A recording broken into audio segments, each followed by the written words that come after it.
Pembangunan berwawasan lingkungan dalam pemerintahan Haji Dani Muhammad Nasir tidak lepas dari upaya mengurangi kemiskinan.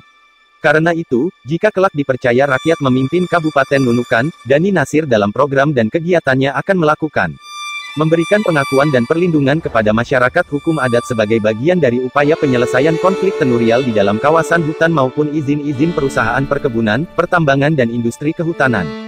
Pemberian pengakuan dan perlindungan ini sekaligus penegasan atas kepemilikan dan kontrol masyarakat hukum adat terhadap tanahnya. Sehingga di waktu mendatang, tidak ada lagi izin-izin yang diterbitkan tanpa persetujuan masyarakat hukum adat. Adapun tahapan pemberian pengakuan dan perlindungan masyarakat hukum adat serta penyelesaian konflik-konflik tenurial meliputi. Tahun 2021, akan melakukan identifikasi terhadap seluruh wilayah masyarakat hukum adat. Identifikasi sekaligus menginventarisir wilayah masyarakat hukum adat berdasarkan konflik masing-masing. Tahun 2022, terhadap wilayah masyarakat hukum adat yang memiliki konflik tenurial dengan pemegang izin, dilakukan pemetaan sekaligus penyelesaian konflik mengacu pada Peraturan Menteri Agraria dan Tata Ruang Kepala Badan Pertanahan Nasional Republik Indonesia Nomor 10 Tahun 2016 tentang tata cara penetapan hak komunal atas tanah masyarakat hukum adat dan masyarakat yang berada dalam kawasan tertentu.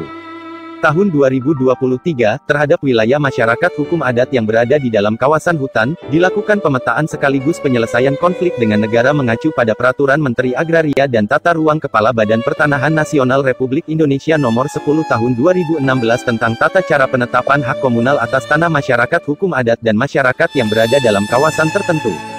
Tahun 2024, memetakan seluruh wilayah masyarakat hukum adat yang tidak terlibat konflik tenurial sekaligus finalisasi peraturan daerah tentang pengakuan dan perlindungan masyarakat hukum adat di Kabupaten Nunukan. Melakukan penataan perizinan usaha di sektor sumber daya alam untuk memastikan terpenuhinya hak-hak masyarakat yang menjadi kewajiban perusahaan serta memastikan terpenuhinya aturan perundangan.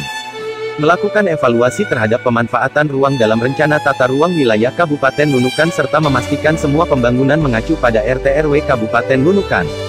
Memberikan insentif sebagai jasa lingkungan kepada kelompok masyarakat yang menjaga sumber air PDAM. Memanfaatkan sisa dana bagi hasil dana reboisasi yang hingga kini besarnya mencapai Rp162.767.452.198 untuk kegiatan-kegiatan pelestarian lingkungan hidup yang penggunanya sesuai aturan perundangan. Mengakses pendanaan Green Climate Fund untuk mengurangi emisi dari akses dan pembangkit listrik, transportasi, penggunaan hutan dan lahan, bangunan, perkotaan dan industri dan peralatan serta untuk meningkatkan ketahanan dari kesehatan, pangan dan air, mata pencaharian masyarakat dan komunitas infrastruktur dan lingkungan binaan maupun ekosistem dan jasa lingkungan.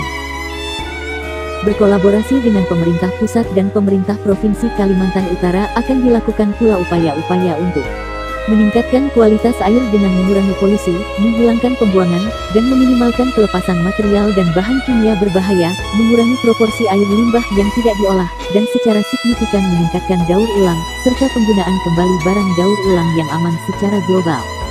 Selain itu melindungi dan merestorasi ekosistem terkait sumber daya air, termasuk pegunungan, hutan, lahan basah, sungai, air tanah, dan danau. Secara signifikan mengurangi jumlah kematian dan jumlah orang terdampak, dan secara substansial mengurangi kerugian ekonomi relatif terhadap PDB global yang disebabkan oleh bencana, termasuk bencana yang berhubungan dengan air, dengan fokus melindungi orang miskin dan orang-orang dalam situasi rentan. Menjamin bahwa semua laki-laki dan perempuan, khususnya masyarakat miskin dan rentan, memiliki hak yang sama terhadap sumber daya ekonomi, serta akses terhadap pelayanan dasar, kepemilikan dan kontrol atas tanah dan bentuk kepemilikan lain, warisan, sumber daya alam, teknologi baru, dan jasa keuangan yang tepat termasuk keuangan mikro. Menjamin sistem produksi pangan yang berkelanjutan dan menerapkan praktek pertanian tangguh yang meningkatkan produksi dan produktivitas, membantu menjaga ekosistem, memperkuat kapasitas adaptasi terhadap perubahan iklim, cuaca ekstrim, kekeringan, banjir, dan bencana lainnya, serta secara progresif memperbaiki kualitas tanah dan lahan. Mengurangi dampak lingkungan perkotaan per kapita yang merugikan, termasuk dengan memberi perhatian khusus pada kualitas udara, termasuk penanganan sampah kota. Menyediakan ruang publik dan ruang terbuka hijau yang aman, inklusif dan mudah dijangkau terutama untuk perempuan dan anak, manula dan penyandang difabilitas. Pengelolaan bahan kimia dan semua jenis limbah yang ramah lingkungan, di sepanjang siklus hidupnya, sesuai kerangka kerja internasional yang disepakati dan secara signifikan mengurangi pencemaran bahan kimia dan limbah tersebut ke udara, air, dan tanah untuk meminimalkan dampak buruk terhadap kesehatan manusia dan lingkungan. secara substansial mengurangi produksi limbah melalui pencegahan, pengurangan, daur ulang, dan penggunaan kembali. Mendorong perusahaan untuk mengadopsi praktek-praktek berkelanjutan dan mengintegrasikan informasi keberlanjutan dalam siklus pelaporan mereka. Meningkatkan praktek pengadaan publik yang berkelanjutan, sesuai dengan kebijakan dan prioritas nasional. Memperkuat kapasitas ketahanan dan adaptasi terhadap bahaya terkait iklim dan bencana alam. Mengintegrasikan tindakan antisipasi perubahan iklim ke dalam kebijakan, strategi dan perencanaan daerah. Pencegahan, pengendalian, pemadaman, penyelamatan dan penanganan bahan berbahaya beracun kebakaran. Untuk pembangunan berwawasan lingkungan, pilih nomor 2 Haji Dani Iskandar Muhammad Nasir karena rakyat berhak sejahtera.